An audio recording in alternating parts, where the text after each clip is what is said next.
അറ്റ്ലാന്റയിലെ ആ 15 minute സമീപകാലത്തൊന്നും football ആരാധകർ വിശ്വവേദിയിൽ ഇതുപോലെ ഒരു റെമോണ്ടാഡ സ്റ്റോറിക്ക് സാക്ഷിയായിട്ടില്ല. ഫുട്ബോൾ ചരിത്രത്തിലെ തന്നെ വലിയൊരു അട്ടിമറിക്കായി ആ അന്തരീക്ഷം ഒന്നായി ഒരുങ്ങിയ സമയത്താണ് ലയണൽ സ്കലോണി ഹൊസാം ഹസന്റെ കയ്യിൽ നിന്ന് വിജയം തട്ടിപ്പറിച്ചു വാങ്ങിയത്.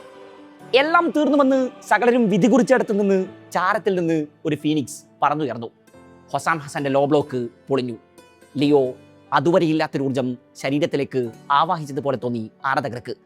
മൊസ്തഫ ചൊബൈറിന്റെ പൊളിയാക്കോട്ട ആ തീക്കാറ്റിൽ ആടിയുടഞ്ഞു. ഒടുവിൽ എൻസോ ഫെർണാണ്ടസ് സ്റ്റോപ്പേജ് ടൈമിൽ ഈജിപ്തിന്റെ പ്രതീക്ഷകൾക്ക് മുകളിൽ കനൽ കോരിക്കിടുന്നു. വിശ്വവേദിയിൽ അർജന്റീനയുടെ ഏറ്റവും വലിയ റെമോണ്ടാഡ സ്റ്റോറി. അർജന്റീൻ ആരാധകർ ഇനിയും ആ 15 മിനിറ്റിൽ നിന്ന് മോചിതരായിട്ടില്ല. ലയണൽ ആന്ദ്രേസ് മെസ്സി, ആ അച്ചുതണ്ടിന് ചുറ്റുമാണ് അർജന്റീൻ ഫുട്ബോൾ ഗോളം ഇപ്പോഴും കറങ്ങിത്തിരിഞ്ഞുകൊണ്ടിരിക്കുന്നത് എന്നാണ് ലോകകപ്പിലെ ഓരോ മത്സരങ്ങളും ആരാധകരോട് വിളിച്ചു പറയുന്നത്. വീണു പോകുമെന്ന് തോന്നിച്ച ഘട്ടത്തിലൊക്കെ ആ 39-കാരനായിരുന്നു സ്കലോണിയുടെ സംഘത്തെ കൈപിടിച്ചുയർത്തിയത്. സെമി വരെ അർജന്റീനക്ക് കാര്യങ്ങൾ എളുപ്പമാകും എന്ന് ആരാധകർ കരുതിയതാണ്. എന്നാൽ അവരുടെ പ്രതീക്ഷകളൊക്കെ തെറ്റി. കാബോ വെർഡിയും ഈജിപ്തും അവസാന മിനിറ്റ് വരെ ലോക ചാമ്പ്യന്മാരെ മുൾമുനികൾ നിർത്തി. കാബോ വെർഡയെ നേരിടും മുമ്പേ ഇതൊരു ഈസി വാക്ക് ഓവർ ആകില്ലെന്ന് സ്കലോണി പറഞ്ഞിരുന്നു. അത് തന്നെ സംഭവിച്ചു. എമി മാർട്ടിനസിന്റെ വലയിലേക്ക് 2 വെടിച്ചില്ലുകൾ തുളഞ്ഞു കയറി. ഈജിപ്തിനെതിരെ 79 മിനിറ്റ് വരെ 2 ഗോളിന് പിറകിലായിരുന്നു അർജന്റീന. കംബാക്കുകൾ തന്ന ഊർജമൊക്കെ വലുതാണ്. പക്ഷേ ആ സിസ്റ്റത്തിൽ പരിഹരിക്കാൻ പ്രശ്നങ്ങൾ പലതുമുണ്ടെന്ന് ബോധ്യപ്പെടുത്തുന്നു ആ 2 മത്സരങ്ങൾ. ക്വാർട്ടറിൽ സ്വിറ്റ്സർലൻഡാണ് മുന്നിൽ. ഫിഫ റാങ്കിങ്ങിൽ 14ാം സ്ഥാനത്താണ് അവർ. ഇതുവരെയുള്ള സഞ്ചാരത്തിൽ അർജന്റീനയ്ക്ക് മുന്നിലെത്തുന്ന ഏറ്റവും കരുത്തുറ്റ എതിരാളികൾ. ഖത്തറും ബോസ്നിയും കാനഡയും അടങ്ങുന്ന ഗ്രൂപ്പ് ബിയിലായിരുന്നു സ്വിറ്റ്സർലൻഡ്. ആദ്യ മത്സരത്തിൽ അവർ ഖത്തറിനോട് സമനില വഴങ്ങി.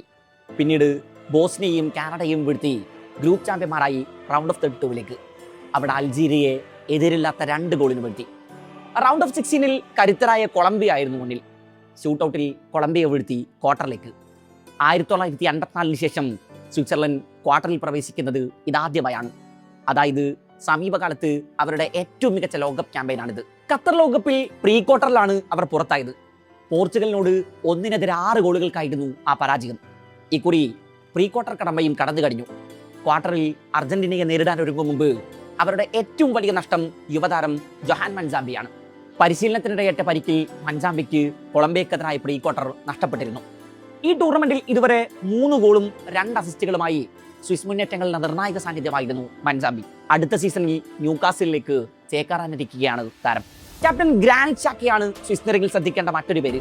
ഇക്കുറി ഫൈനൽ തേർഡിൽ ഷാക്കയേക്കാൾ ലൈൻ ബ്രേക്കിംഗ് പാസുകൾ നൽകിയൊരു കളിക്കാരനില്ല. 50 എണ്ണം. മുന്നേറ്റത്തിൽ ശ്രദ്ധിക്കേണ്ട മറ്റൊരു പേര് ബ്രീൽ എംബോളോയുടേതാണ്. സ്വിസ് ജേഴ്സിയിൽ അവസാന 17 മത്സരങ്ങളിൽ എംബോളോയുടെ പേരിൽ 13 ഗോൾ ഇൻവോൾവ്മെന്റ്സ് ഉണ്ട്. 11 ഗോൾ 2 അസിസ്റ്റ്. ഈ ടൂർണമെന്റിൽ ഇതുവരെ 2 ഗോളുകൾ എംബോളോ സ്കോർ ചെയ്ത് കഴിഞ്ഞു. സ്വിറ്റ്സർലൻഡിനെ നേരിടാനൊരുങ്ങും മുമ്പ് ഡിഫൻസിൽ ഉറഞ്ഞുകൂടി കിടക്കുന്ന പ്രശ്നങ്ങൾ സ്കലോണിയുടെ പ്രധാന പരിഗണനാ വിഷയമായിരിക്കും.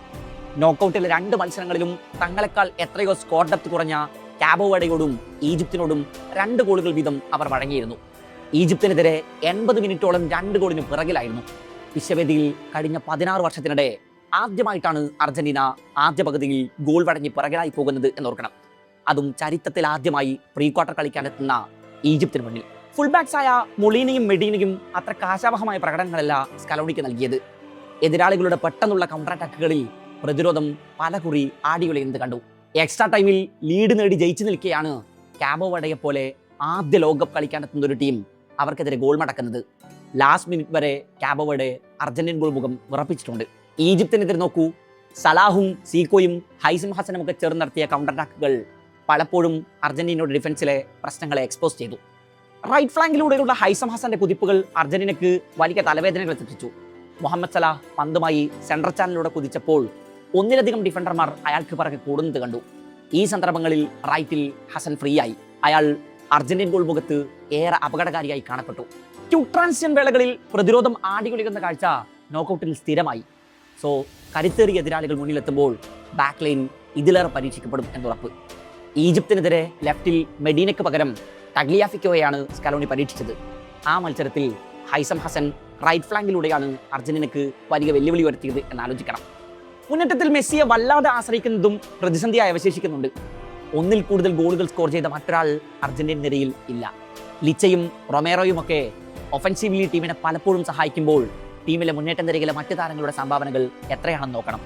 ഈജിപ്തിനെതിരെ ലൗതാരോ മാർട്ടിനസ് മികച്ച പ്രകടനങ്ങളാണ് പുറത്തെടുത്തത്. ലൗതാരോയുടെയും നിക്കോ ഗോൺസാലസിന്റെയും മൊണ്ടിയലിന്റെയും സബ്സ്റ്റിറ്റ്യൂഷനുകളാണ് ആ കളിയുടെ ഗതി തിരിച്ചത്. എൻസോ ഫെർണാണ്ടസും ആ മത്സരത്തിൽ നിർണായക ഗോളുമായി സ്കോർ ഷീറ്റിൽ ഇടം പിടിച്ചു. പ്രതീക്ഷയുണ്ട്, ഒപ്പം തിരുത്താൻ ഏറെയുണ്ട്.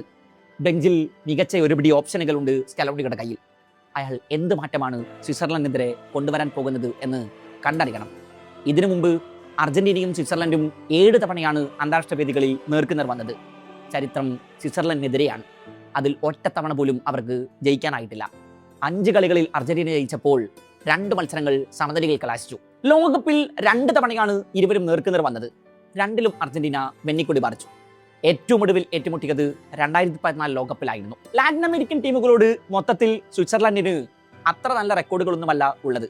വിശ്വവേദിയിൽ 10 തവണ ലാറ്റിൻ അമേരിക്കൻ ടീമുകൾ മുന്നിൽ വന്നപ്പോൾ ഒരെണ്ണത്തിലാണ് അവർക്ക് ജയിക്കാനായത്.